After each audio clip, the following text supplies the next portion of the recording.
তো আমার একটি কথা যে এই ডিপ স্টেটের প্রভাব কি আসলে চলতেই থাকবে বা আগামীতেও কি এ ধরনের কোনো আশঙ্কা বা গল্প কি আমরা শুনতে পাবো কিনা? এই বিবৃতি যেটা এসেছে এবং তার আগে কিছু মন্তব্য, এইটুকু কিন্তু আমাদের জ্ঞান এই ডিপ স্টেট সম্পর্কে। আমরা তো আর তাদের সাথে কথা বলিনি, আমরা জানিও না তারা কারা। ফেসবুকে বা বিভিন্ন জায়গায় অনেক নাম ধাম আসে, এগুলো কতটুকু বিশ্বাসযোগ্য সেটা আমরা জানি না, কিন্তু আসল তথ্য তো আসিফ মাহমুদ জানেন, কারণ তারা তো এটা শুনেছেন। এখন প্রশ্ন হচ্ছে ক্ষমতায় কাকে থাকতে বলা হয়েছিল 2029 সাল পর্যন্ত, তাহলে এই পুরো উপদেষ্টা পরিষদটা ডক্টর ইউনূস সহ, তাহলে ওনারা কি ডিপ স্টেটের সঙ্গে কথা বলেছেন? ডক্টর ইউনূসও বলেছেন, ওনাকে তো তাহলে জিজ্ঞেস করা উচিত। রিজওয়ানা হাসানের নাম উনি বললেন, বা ধরেন আসিফ নজরুল ভাই আছেন, তারাও কি ডিপ স্টেটের সঙ্গে কথা বলেছেন? নাকি সরকারের মধ্যেই ডিপ স্টেটের লোক ছিল, তারা আলাদা এরা আলাদা? মানে দেখেন কত ধরনের প্রশ্ন। কিন্তু একটা জিনিস দেখেন, একটা কথা বলা হয়েছে যে ডিপ স্টেট নাকি বলেছিল যে বিএনপির অনেকের নামে তো মামলা আছে, তাহলে সেই মামলায় সাজা হয়ে যাবে, হয়ে গেলে তার নির্বাচন করতে পারছে না, তাহলে 2029 পর্যন্ত থাকো।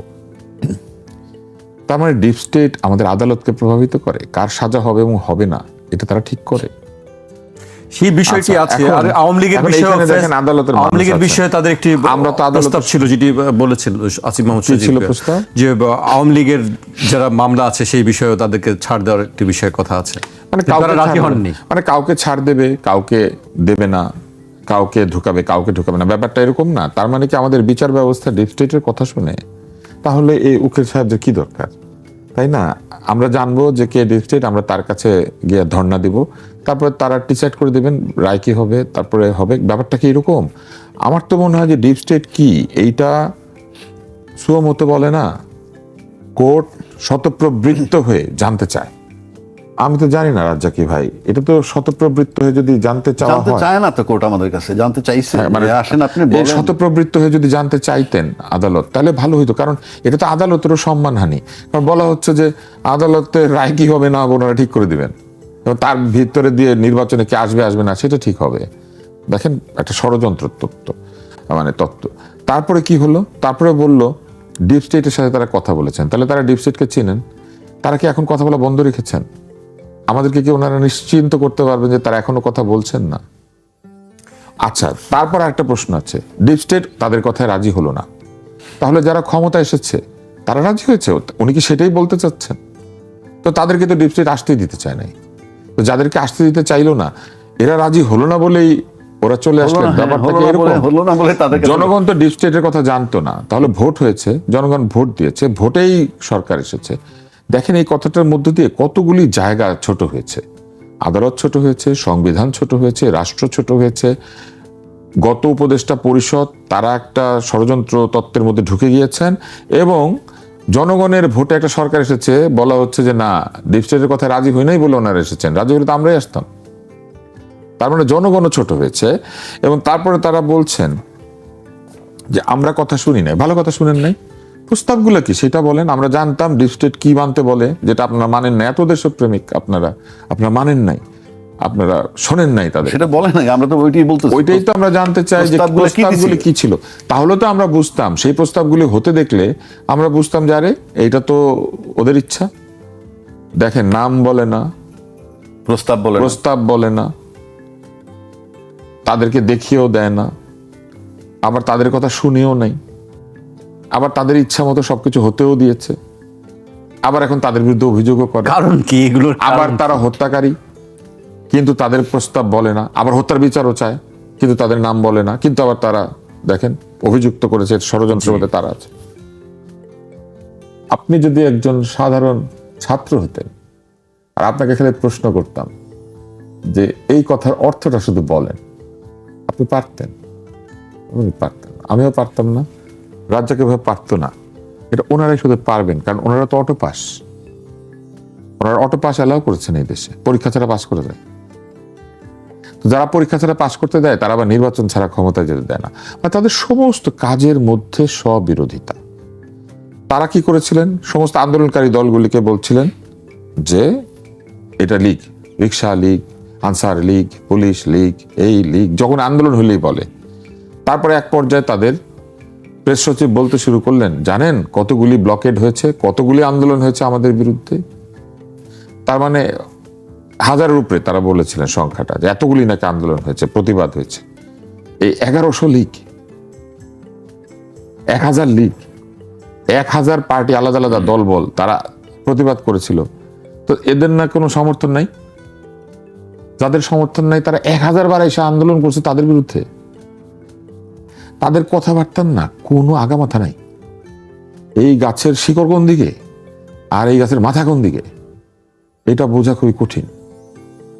এরা এক লতা, এরা যে বৃক্ষে স্বার্থ সেই বৃক্ষকে জড়িয়ে ধরে উপরের দিকে উঠে।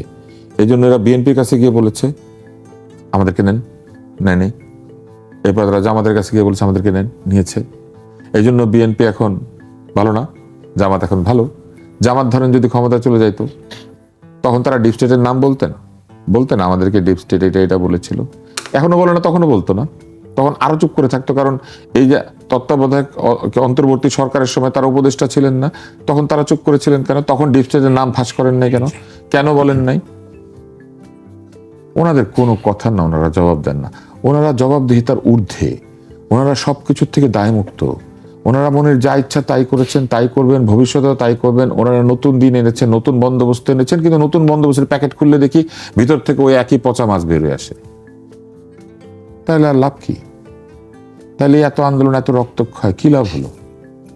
বড় প্রশ্ন দাঁড়িয়ে গেছে আমাদের সামনে। এই প্রশ্ন দাঁড়িয়ে যায় না, এই প্রশ্ন আমাদেরকে প্রতিনিয়ত ক্ষতিগ্রস্ত করছে। এই প্রশ্ন আমাদেরকে প্রতিনিয়ত ভবিষ্যতের সকল প্রতিবাদকে, সকল আন্দোলনকে ক্ষতিগ্রস্ত করছে। মানুষ কেন ন্যায়ের পক্ষে দাঁড়াবে যদি এটাই হয় অবস্থা? ন্যায়ের পক্ষে দাঁড়িয়ে যদি দেখে যে সেই আন্দোলনের ফলাফল কিছু মানুষ নিচ্ছেন, কিছু মানুষ এমপি হয়েছেন, কিছু মানুষ মন্ত্রী হবেন, কিছু মানুষ বিরোধী দলের নেতা হবেন, কেউ বলবে আমরা পক্ষে, কেউ বলবে আমরা বিপক্ষে, আর দূরে দাঁড়িয়ে বা বসে বা শুয়ে ডিপ স্টেট গোফ আছে কিনা জানি না, গোফ থাকলে তা দেয়, কিংবা ধরেন টাকা আছে কিনা জানি না, তাহলে হয়তো টাকায় হাত বুলায়, কিংবা ধরেন দাড়ি আছে কিনা জানি না, তাহলে হয়তো দাড়ি এই যে মুচড়ায়, কিংবা ধরেন ক্লিন শেভ কিনা জানি না, ডাবল আফটার শেভ লাগিয়ে ঘুরে। We don't know their faces and they're still hiding the truth and hiding the truth। সত্যকে গোপন করে তারা কি বলে? সত্যকে গোপন করে তারা বলে যে আমরা এইখানে সত্যের পক্ষে এসে দাঁড়িয়েছি, ন্যায়ের পক্ষে এসে দাঁড়িয়েছি। এই যে সব বিরোধিতা, এই সব বিরোধিতা আমাদের ভবিষ্যতের রাজনীতিকে ক্ষতিগ্রস্ত করছে। আমার রাজ্জাকি ভাইয়ের কত? আপনার 79 না, আমার কত? তবে আমি একটা আমার মনে করেন 78। এখন আমরা 79-78 বছর বয়সী, ধর আমাদের জীবনে কয়দিন আছে? কিন্তু তাদের জীবন, আমি একজনকে জিজ্ঞেস করি, রাজ্জাকির ভাইয়ের বয়স এত হয়নি, 79 হয়নি। আমরা এটা ঠাট্টা করি একজনের সাথে। তবে একটা কথা আমি বলি তুষারের ইয়েতে, এই জিনিসটা একটু ক্লিয়ার হওয়া উচিত। আমাদের সামনে তো দিন নাই, যে তাদের সামনে আমরা দিন আছে। দেখছি তত্ত্বাবধায়ক অন্তর্বর্তী সরকার যতদিন ছিল ব্যাপক আন্দোলন হয়েছে, বিভিন্ন দাবি দেওয়া কিন্তু সবসময় লোক আসছে, 150-200 আন্দোলনে কোনো সন্দেহ নাই। আসিফ মাহমুদ সাহেব যদি এইটাও ক্লিয়ার করতো, কারণ কোনো ইন্ডিভিজুয়ালরা কিন্তু আন্দোলন করে না, কোনো না কোনো ব্যানারের ছত্রছায়ায়, এটা পলিটিক্যাল হোক কিংবা একটা অর্গানাইজেশন হোক, আন্দোলন কিন্তু চলছিল। তাহলে এই যে ডিপ স্টেটের কথা বলতেছে 29 সাল পর্যন্ত থাকতে পারতো, তাতে রাজি না হওয়ার কারণে এই আন্দোলনগুলো ছিল কিনা, এবং সেই আন্দোলন কিন্তু আজকে নাই। আজকে যে এই সরকার, নির্বাচিত সরকার আসছে, নির্বাচিত সরকার আসার পর আমরা ওই আন্দোলন কোনোটা দেখতেছি না, এখন পর্যন্ত দেখতেছি না। এবং এমন অনেকগুলো কথা হচ্ছে যেটা তখন পার পাওয়া যেত না। যেমন ধরুন, একজন দায়িত্বশীল মন্ত্রী বলছে তেলের কোনো সংকট নেই, অথচ পাম্পে 200-250 করে গাড়ি লাইন দেওয়া, একটা জায়গায় আসেন। আবার কোনো মন্ত্রী বলছেন যে তেলের অভাবে কি গাড়ি বন্ধ রয়েছে কিনা। আপনার ঢাকা শহরে গাড়ি, আমি তেল নিয়ে একটু পরে কথা বলতে চাই। না, আমি পার্টিকুলার তেলটা আনলাম না, আমি আনলাম না কোনটা, আমি আন্দোলনের কথাটা বলছি। তা আন্দোলনে যে তখন এতগুলো আন্দোলন হইলো, আজকে আসিফ মাহমুদ এটা ক্লিয়ার করুক যে আমরা এই শর্তে রাজি হই নাই বিধায় ওই আন্দোলনগুলো হয়েছিল এবং আমাদেরকে ডিস্টার্ব করতে ছিল, আমরা থাকতে পারি নাই। এখন যারা আসছেন তারা ওইগুলো মেনে আসছেন কিনা, এই কথাগুলো ক্লিয়ার হইতে হবে। তো আমি আগেও বলছি, এখনো বলছি, জনগণের সাথে প্রতারণা করেন না, কেউই জনগণকে ধোঁকা দিবেন না। সুতরাং এই আসিফ মাহমুদের কাছে ক্লিয়ার হইয়া বলতে হবে যে হ্যাঁ, আমরা এই করি নেই বলে আমাদেরকে চলে যেতে হয়েছে, এখন যারা আসছে তারা শর্ত মেনে আসে, বিষয়টা ক্লিয়ার হওয়া দরকার। আমি ব্যক্তিগতভাবে মনে করি, for the greater interest of the people of the country. মানে দেশে বিদেশে কারা এই ইনফ্লুয়েন্স, এটা আমাদের জানা দরকার, সেটাই আসলে পরিষ্কার করা উচিত। গতকালও এনসিপি নেতা নাহিদ ইসলাম কথা বলেছেন, ইসলামী আন্দোলন থেকেও কথা বলা হয়েছে। আমি সেই কিছু অংশ উল্লেখ করতে চাই তাদের বক্তব্যের। সংবিধানের দোহাই দিয়ে বিএনপি গণভোটের রায় অস্বীকার করছে বলে মন্তব্য করেছেন জাতীয় নাগরিক পার্টির আহ্বায়ক ও জাতীয় সংসদে বিরোধী দলীয় চিফ হুইপ মোহাম্মদ নাহিদ ইসলাম। তিনি বলেন, এটা করা হলে তা জনগণের কাছে গ্রহণযোগ্য হবে না, এতে রাজনৈতিক আস্থার সংকট তৈরি হতে পারে।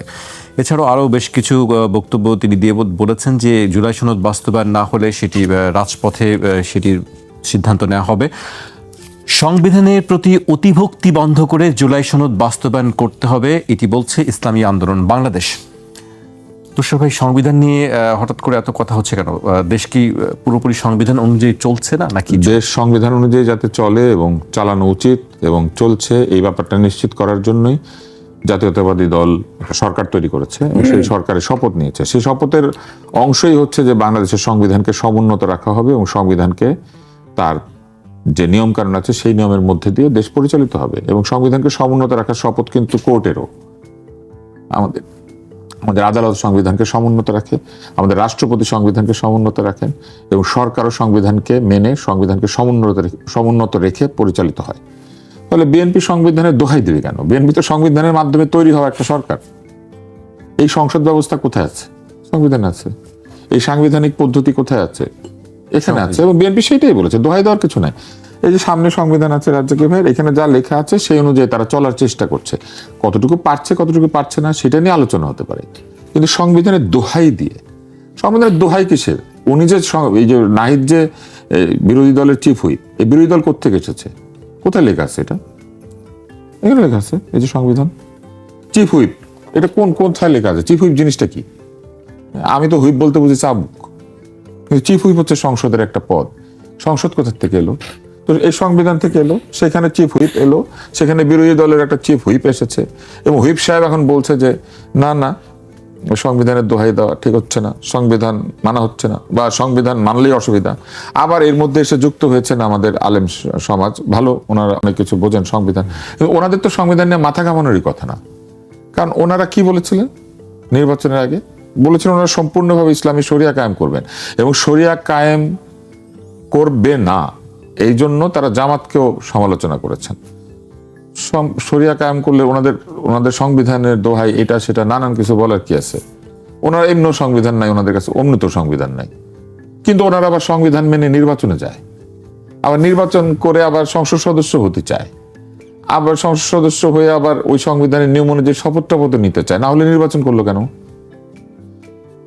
আমার পরিষ্কার কথা, সংবিধানের দোহাই বলে কিছু নাই। সংসদ আছে, সংবিধানে কোনো পরিবর্তন আনতে গেলে সংসদ আনবে, সংবিধান নিয়ে কথা বলতে গেলে সংসদ বলবে, এবং সংবিধান নিয়ে যদি কোনো ভুল কিছু হয় তাহলে সেটার জন্য কোর্ট আছে, কোর্ট সেটাকে প্রোটেক্ট করবে। রাষ্ট্রপতি আছেন, রাষ্ট্রপতি সেটাকে প্রোটেক্ট করবেন। এবং এই যে চেক অ্যান্ড ব্যালেন্স, এই চেক অ্যান্ড ব্যালেন্সের মধ্যে দিয়ে সাংবিধানিকভাবে সরকার পরিচালিত হবে। এইখানে কোনোভাবে আমি কোনো অসুবিধা দেখি না যদি জাতীয়তাবাদী দল এই সংবিধান অনুযায়ী, তাদের ম্যানিফেস্টো অনুযায়ী তাদের এই সরকার এবং রাষ্ট্র পরিচালনা করার চেষ্টা করে। পরিচালনাটা সবসময় চেষ্টার, আপনি 100% সাকসেসফুল পৃথিবীতে কিছু নাই। 70, 80, 90% হবে। যেটা হবে না সেটা নিয়ে বিরোধী দল আছে, তারা সমালোচনা করবেন, তারা সেটা ঠিক করতে বলবেন। এখন ওনারা যদি মনে করেন যে না, জুলাই সনদের ভিত্তিতে দেশ চালাতে হবে, I am sorry to say that, I don't agree. সনদ একটি দায়িত্ববোধ তৈরি করেছে আমাদের মধ্যে। কিসের দায়িত্ববোধ? যে আমাদের কিছু সংস্কার করতে হবে এবং সেই সংস্কার জনগণের পক্ষে হইতে হবে, কারো ক্ষমতা টিকিয়ে রাখার লক্ষ্যে না। সেই সংস্কার কারো পক্ষে বিপক্ষে নয়, জনগণের পক্ষে। এবং এই সংস্কারগুলি কোনোভাবেই বেআইনি সংস্কার হইতে পারবে না, গায়ের জোরে হইতে পারবে না, যেটা তারা সবসময় করে আসছেন। গায়ের জোরে একটা অন্তর্বর্তী সরকার বানিয়েছিলেন, গায়ের জোরে একটা ডিপ স্টেটের সঙ্গে কথা বলেছেন, গায়ের জোরে এখন আবার এগুলো বলে দিচ্ছেন, আবার গায়ের জোরে বলেন না। এই গায়ের জোর থেকে মুক্তি পাওয়ার একমাত্র উপায় হচ্ছে সংবিধান। সংবিধানের ভিতরে এসেই সংবিধানকে পরিবর্ধন, সংযোজন, পরিমার্জন, আরো কি কি শব্দ আছে আমি জানি না, সব শব্দ এগুলো সব সংসদে বসে করতে হবে এবং সংসদে আলোচনা করতে হবে। আর রাজপথে যান না, কে না করেছে রাজপথে যেতে? কাউকে যাবেন, ডাকবেন, ডাকলে আপনি যাবেন, নাহলে আমি যাবো, নাহলে রাজ্জাকে ভাই যাবে, অথবা আমরা তিনজনই যাবো না, অন্য লোকেরা যাবে, কেউ যাবে কেউ যাবে না। ওনারা ডেকে তো এটা ডাকবেন, এটা আবার হুমকি দেওয়ার কি আছে যে আমরা রাজপথে চলে যাবো আমাদের কথা না শুনলে? এই হাম না করে হয় তারা সংসদে থাকবেন, না হলে তারা রাজপথে গিয়ে শক্তির পরীক্ষা দিবেন। দেন, কেউ তো না করে না, এটা তো গণতান্ত্রিক অধিকার। সংবিধান অনুযায়ী উনি রাজপথে যেতে পারেন, উনি রাজপথে গিয়ে বিভিন্ন বক্তৃতা দিতে পারেন, নানান কথাবার্তা বলতে পারেন, কোনো অসুবিধা নাই। ওনারা রাজপথ থেকে আটকে রাখে। তবে রাজপথে যদি আইন ভঙ্গকারী কাণ্ড কারখানা করেন তাহলে আমি সরকারকে বলবো আইন অনুযায়ী ব্যবস্থা নিতে। ওনারা যে রাস্তা বন্ধ করে আমাদের গাড়ি চলাচলের পথ এবং পথ চলাচল বন্ধ করেন, আমরা বলবো সরকারকে ব্যবস্থা নিতে। কারণ আমাদের এখন আর আন্দোলন করার ধৈর্য নাই, আমাদের আন্দোলন করার কোনো ইচ্ছাও নেই, কারণ আমরা তো দেখে ফেলেছি যে ওনারা ডিপ স্টেটের সাথে গল্প করে। আমরা কি করে বুঝবো যে ওনারা আন্দোলন ডিপ স্টেটের কথা অনুযায়ী করছেন না? আমরা কি করে বুঝবো ওনারা ওদের পরামর্শ শুনছেন না? এই আন্দোলন তাদের পরামর্শ হচ্ছে না। এই আন্দোলনের নতুন কোনো ওনারা হয়তো বলবেন যে এটার সঙ্গে ডিপ স্টেট নেই। ওনারা বললে আমরা কি করে বিশ্বাস করবো? ওনারা তো বলেন নাই কে ডিপ স্টেট, আমরা তো চিনি না। তো এই বাটিকুলাস ডিজাইনের আন্দোলন তো আমরা পছন্দ করি না। এর চেয়ে বাটি নিয়ে রাস্তায় বসে থাকলে ভালো, দিয়ে একটা টাকা উঠবে, টাকা উঠলে সাধারণ মানুষকে ওনারা সাহায্য করবেন, মানুষ ত্রাণ পাবে, মানুষ ভালো কিছু পাবে, অথবা খেজুর বিতরণ করবে। তুষার ভাইয়ের কাছে আমি আবার তুষারের সাথে এই জন্য আমি বসতে চাই না রে ভাই। কেন আপনার হাসি আসছে? না না, আসলে বলেন সংবিধান শুনেন, আমি একটা কথা বলি। সংবিধান নিয়ে কথা বললে বিষয় কি, এগুলো নিয়ে সিরিয়াস হইতে হয়। আসলে এটা তো মস্করার জিনিস না। আপনি ধরেন, আমরা একটা কথা বলি যে 72 সালের সংবিধান, বারবার বলতেছি। দেখেন এই সংবিধানের উপর লেখা আছে কি জানেন? গণপ্রজাতন্ত্রী বাংলাদেশ সংবিধান। এখানে লেখা নাই যে সংবিধান 1972। এটা 72 সালে ফরমেশন হয়েছে, ফর এক্সাম্পল। কিন্তু এর উপরে যখন লেখা থাকবে যে 1972, তাইলে এটা পার্টিকুলার। যেমন ধরেন নারী ও শিশু নির্যাতন আইন 2003 লেখা আছে, এটা তো জানো তুষার ভাই? হ্যাঁ হ্যাঁ, নিশ্চয়ই। নারী ও শিশু নির্যাতন আইন 2003। এরপর যখন এটা 2007-এ অ্যামেন্ডমেন্ট হয়, 2011-তে অ্যামেন্ডমেন্ট হয়, অ্যামেন্ডমেন্ট হইতে পারে, কিন্তু নাম থাকে নারী ও শিশু 2003 সংশোধিত 2016। এটাতে লেখা আছে এইভাবে লেখে সর্বশেষ সংশোধনী এপ্রিল 2016। কিন্তু এটা 72 সংবিধান হিসেবে লেখা নাই যে বাংলাদেশে গণপ্রজাতন্ত্রী বাংলাদেশের সংবিধান এটা। এখন এই 16 সালে যে সংশোধন হয়েছে, 72 লেখা থাকলে লিখতো বাংলাদেশ গণতন্ত্রের বাংলাদেশ সংবিধান 1972 সংশোধিত 2016। এটা 72 লেখা নাই। অর্থাৎ সংবিধান পরিবর্তনশীল হইতে পারে।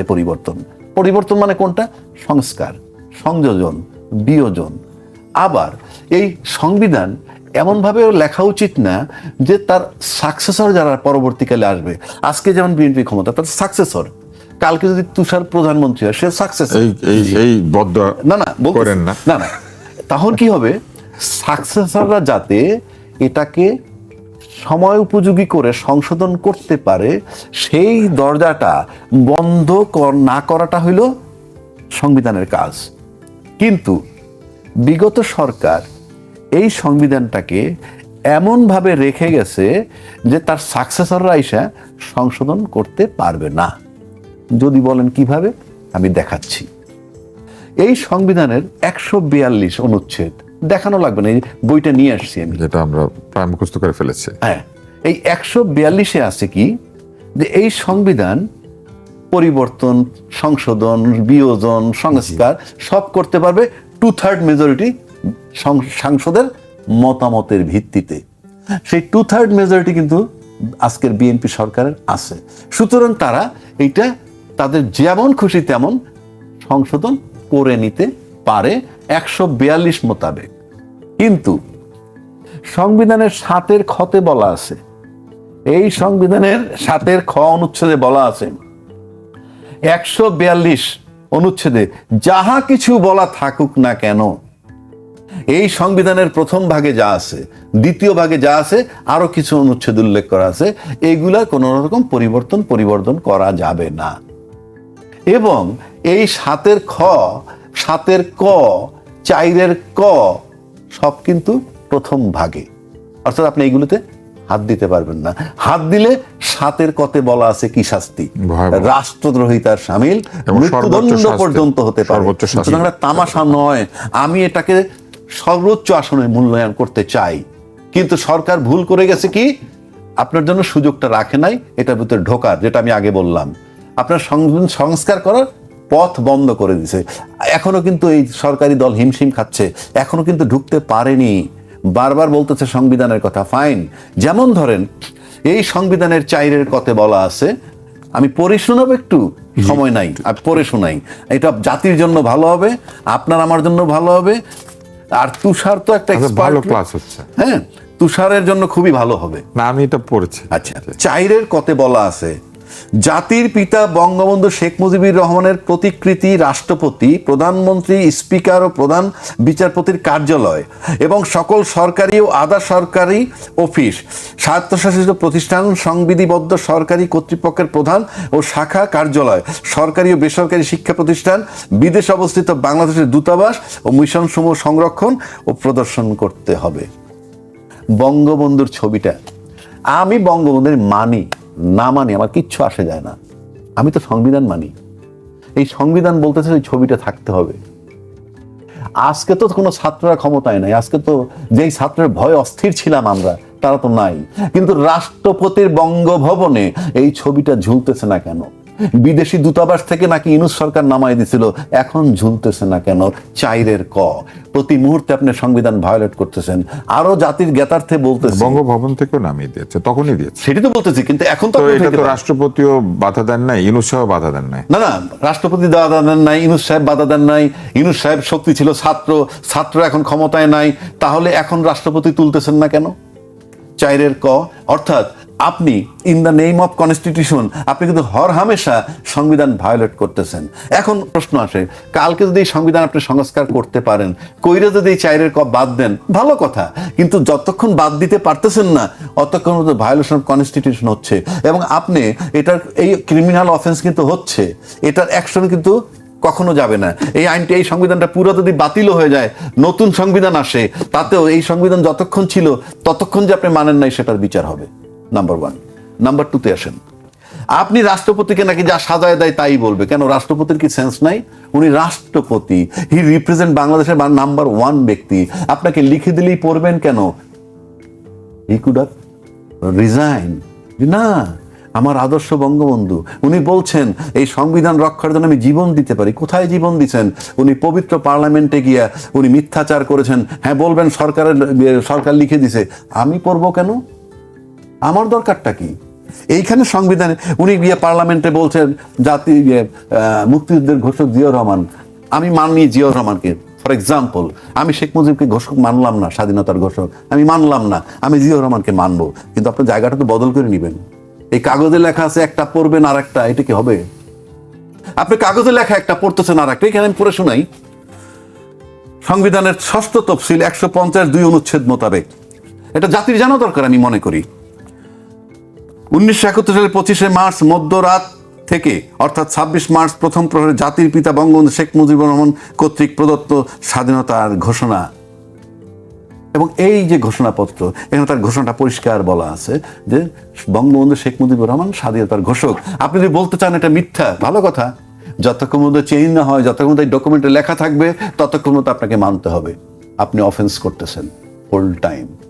সুতরাং আমরা যে সংবিধানের কথা বলতেছি, এখন আসেন এই সংবিধানের 123-এ বলা আছে, এই সংবিধানের 123 অনুচ্ছেদে সংসদ ভেঙে যাওয়ার পর 90 দিনের মধ্যে নির্বাচন দেবেন। এই সংবিধানে 123 অনুচ্ছেদে 586 দিন পর যখন নির্বাচন করা হইল, কোন সংবিধানে? বলতে হবে তোমাকে। রাষ্ট্রপতি যখন ভাষণ দিলেন সংসদে, একবারও কি বলছেন 90 দিনের মধ্যে নির্বাচন হওয়ার কথা ছিল, কিন্তু আমরা 18 মাস পরে বা 17 মাস পরে করেছি এই কারণে? বলছেন? বলেননি। আপনি কে সংবিধান চেঞ্জ করার?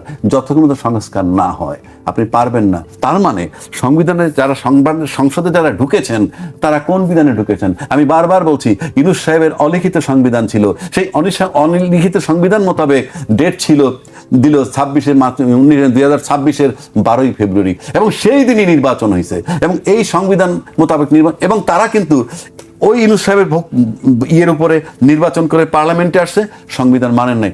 এখনো তাহলে কি রাষ্ট্র সংবিধানে চলছেন নাকি অলিখিত সংবিধানে চলছেন?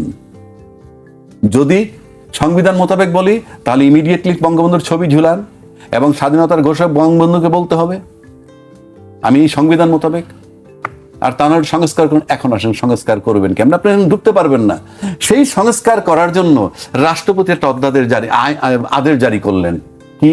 জুলাই সনদ আইন এবং গণভোটের আইন। এই যে আইন, রাষ্ট্রপতির আইনটা, যে আদেশ যে আইন, সেটা আমি আপনাকে বুঝাচ্ছি। রাষ্ট্রপতির আদেশ আইন। কেন আইন সেটা আমি বলতেছি। এটা পাবেন আপনি সংবিধানের 150 না 100 বলতেছি, 1 মিনিট এখনই বলেছি। হ্যাঁ, এইটা পাবেন আপনি সংবিধানের 152 অনুচ্ছেদে। 152 অনুচ্ছেদের এক জায়গায় বলা আছে আইন মানে কি। আইন অর্থ কোনো আইন, অধ্যাদেশ, আদেশ, কথাটা বুঝেন, আদেশ, রাষ্ট্রপতির আদেশ, এটা আইন। এই আইন যতক্ষণ পর্যন্ত বাতিল না হবে অতক্ষণ পর্যন্ত এই আইন বলবৎ, নাম্বার 1। এবং এই আইনের আলোকে president order, Bangladesh bank order চলমান, আরপিও আদেশ চলমান, এরকম বহু প্রেসিডেন্ট অর্ডার এখনো চলমান। এবং এই রাষ্ট্রপতি যে আদেশ দিয়েছেন সেটা আইন, সংবিধান মোতাবেক। তাহলে আইন যদি হয়, সেই আইন মোতাবেক গণভোটের জন্য আইন করা হয়েছিল, জুলাই সনদ বাস্তবায়নের জন্য আইন করা হয়েছিল। সেই আইনের ফসলটা কি? নির্বাচন হয়ে গেছে, গণভোট হয়ে গেছে। এখন যদি এই আইনটাকে আপনাকে বাতিলও করেন, ওই আইনের ফসল তো আমার ঘরে উঠে গেছে, এটা আপনি কি করবেন? যেমন ধরেন একটা ইন্ডাস্ট্রি অনিয়ম করে একটা ইন্ডাস্ট্রি তৈরি হয়েছে, সেই ইন্ডাস্ট্রি কি প্রডিউস করে? শ্যাম্পু, সাবান, biscuit, what ever it is. আপনি যখন এই ইন্ডাস্ট্রির প্রোডাক্টগুলো বাইরে চলে গেল, 5 কোটি টাকার প্রোডাক্ট বাইরে চলে গেছে, মার্কেটিং হবে, কিন্তু ইন্ডাস্ট্রিটা অনিয়মের কারণে বাতিল হয়ে গেল, ওই প্রোডাক্টগুলো কি হবে? ওগুলো তো খাবে মানুষে, ওই বিস্কিটগুলো তো মানুষে খাবে। তো আপনি তো এই আদেশের বদৌলতে, এই আদেশটা ছিলই শুধু গণভোট আর জুলাই সনদ হওয়ার জন্য, তো সেটা তো হয়ে গেল। এখন এটা আদালতে যারা নিছেন, নিলেই কি আর না নিলেই কি, এটা বাতিল হইলে এটা তো এমনি অকার্যকর, কারণ গণভোট তো হয়ে গেছে। জুলাই আদেশ, জুলাই আইন বাস্তবায়ন করার জন্য তো গণভোট হয়ে গেছে। সুতরাং এই সরকার যদি এই সংবিধানের করতে চায়, সংস্কার করতে চায়, এই সংবিধান মোতাবেক সে ঢুকতে পারবে না। ঢুকতে হবে তাকে ওইটাকে উইন্ডো হিসেবে মনে করে। ওই যে গণভোটের রায়, সেই রায়টা হবে উইন্ডো। সেই উইন্ডো দিয়ে সে ঢোকার পর ইচ্ছা করলে সে অনেক কিছু মানতে পারে, নাও মানতে পারে, কিন্তু ঢোকার জন্য যে জানালা, সেটা কিন্তু এই গণভোটের রায়। গল্প যতই করুক আর বাকিটা যদি করে না মেনে করুক, টোটালটা বেআইনি। সংবিধানে কেউ নির্বাচন করেন নাই, সংবিধান মোতাবেক সরকার হন নাই। আমি বলছি, চ্যালেঞ্জ ছুড়ে দিলাম, কারণ আমি বলি ইউনূস সাহেব ছিলেন অসাংবিধানিক সরকার, কোনো সন্দেহ নাই, কিন্তু সবাই দিয়ে বসাইছেন আপনারা বঙ্গভবনে গিয়ে। আপনি গেছেন, তুষার গেছেন, আমি যাই, আচ্ছা যাই, যান নাই, মানে আমরা উপমা দিচ্ছি, সবাই গেছেন, গিয়ে বসাইছেন, জনসমর্থন ছিল, রাজনৈতিক দলদের সমর্থন ছিল, সেই মোতাবেক উনি বসছেন 106 মোতাবেক। কিন্তু বসার পর এই যে আপনারা বসাই দিলেন, বসানোর পর যে সংবিধান আর ফলো করে নাই, সেই সংবিধানটা যে ফলো করে নাই, অলিখিতভাবে চলে আসছে। সুতরাং এই সংবিধানকে যদি আপনি সংস্কার করতে চান, তাহলে ওই জানালা দিয়ে ঢুকতে হবে। জানালা দিয়ে ঢোকেন, নাহলে আপনি এটার ভিতরে ঢুকতে পারবেন না। ঢুকতে পারবেন কিভাবে? বেআইনিভাবে, গায়ের জোরে। কারণ আমার দেশের পার্লামেন্টের ইতিহাস 55 বছর যাবৎ 2/3 মেজরিটি পাওয়ার পর সমস্ত আইনের ঊর্ধ্বে উঠে যায়। এমন কোন পার্লামেন্ট বাংলাদেশে হয় নাই যিনি 2/3 মেজরিটি পাওয়ার পর আইনের ঊর্ধ্বে উঠেন নাই, নাম্বার 1। নাম্বার 2, 55 বছর যাবৎ আমি দেখে আসছি নির্বাচিত প্রতিনিধিরা সাধারণ জনগণের কাছে, এলাকার জনগণের কাছে হন আতঙ্ক। কথা বলতে পারেন না, কিছুই বলতে পারেন না। এমপি হন, মন্ত্রী হন, তারা হয়ে যান সাধারণ লোকের কাছে, তার দলের বাইরের লোকগুলোর কাছে তারা হয়ে ওঠেন আতঙ্ক। এটা তো দেশ নয়, এভাবে তো দেশ চলতে পারে না। সুতরাং এই সংবিধান সংশোধন করার জন্য যে জানালাটা দরকার ঢোকার, সেই জানালা হইল জুলাই সনদের আইনি ভিত্তি বা ওই গণভোট, এর আলোকে ঢুকতে হবে। নাহলে ঢুকেন, আপনি দেখেন কত কঠিন অবস্থায় পড়েছে। এখনো সবার আগে তো এটা করা উচিত ছিল তাদের। কই আপনি রেটিফিকেশন নেবেন, বৈধতা নেবেন, কিভাবে দেখান না। 586 দিন পর নির্বাচন করছেন, রিপেয়ার করেন, দেখি পারেন কিনা।